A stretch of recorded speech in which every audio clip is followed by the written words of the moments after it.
From the glitz and glam of the CAF Awards to a dramatic night in Rabat, the World Cup playoffs was a tale of two nations, one reveling in the uncontainable joy of hope and the other suffering in the barrels of despair.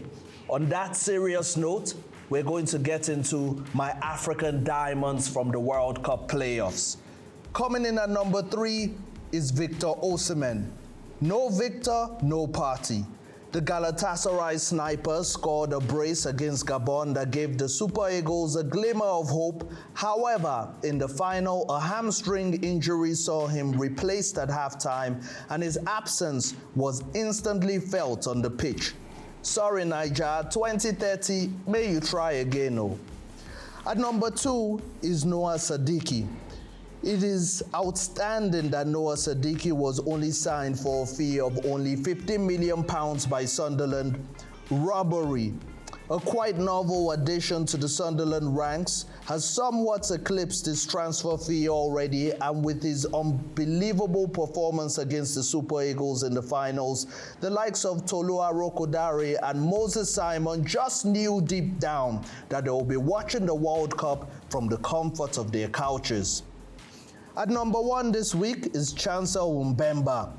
He scored the last-minute header against Cameroon in the semi-finals that set up the crucial clash against the Super Eagles in Rabat.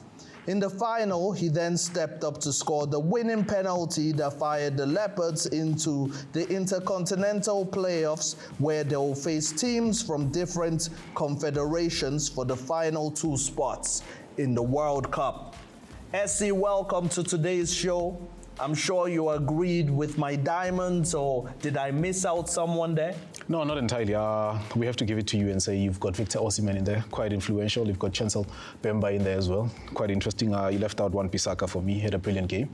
Coming into the team, for the first time being called up by the coach to say, hey, he picked up his hand to be in the team, but definitely those 3 players that you have in there, solid players. Yes, Moses Simon definitely had a tough day at the office against Wan-Bissaka, a very difficult player to dribble past. Yeah, most definitely. I mean, that player is a player that has played for the biggest team in Europe. He played for Man United, and he's used to coming up against prolific players. So yes. I think being in that territory for him, it's quite a natural thing for him.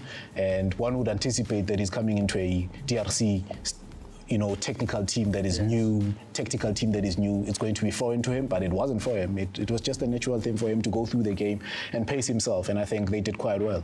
Okay, SC, let's talk about that dramatic night. There's no running away from it, really. We have to talk about what happened. Yeah. From your perspective, where did you see that Eric Chelle went wrong in that game?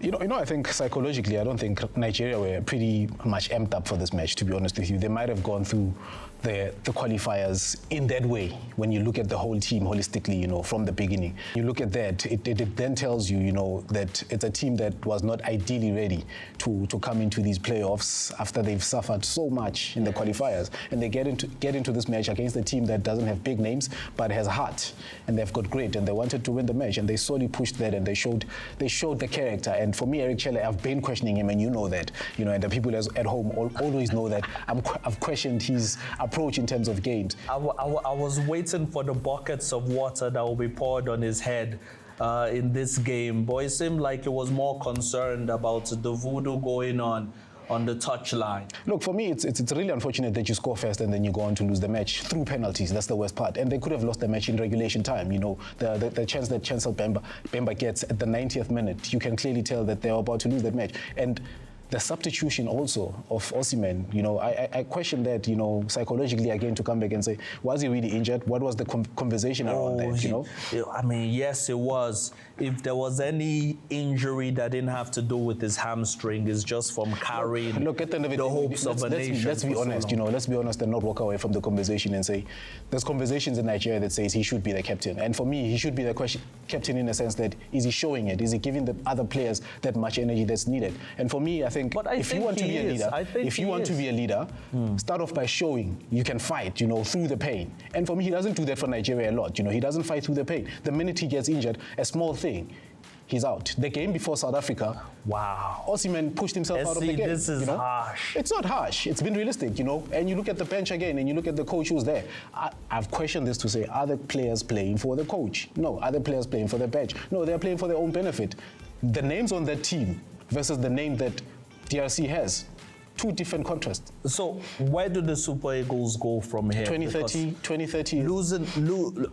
Not going to the United States is such a big thing for the Super Eagles. 1994, their memories of Atlanta 96.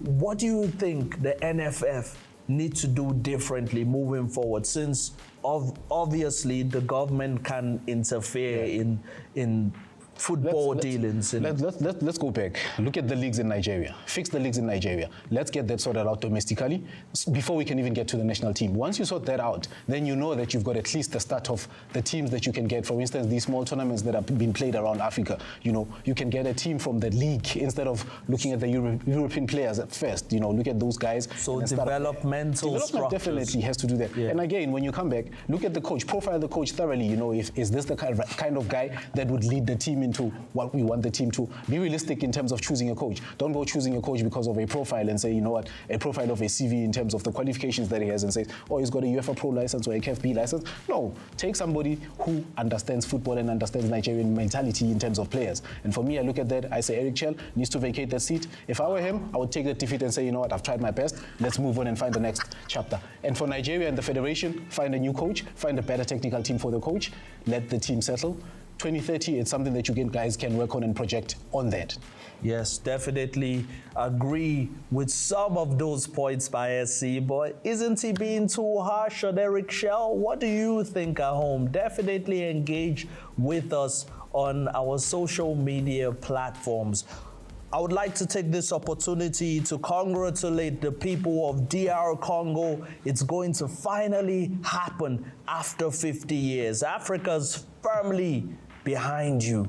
On that note, we're going to go on a short break. When we come back, we'll be talking about the CAF Champions League and so much more. Stay tuned.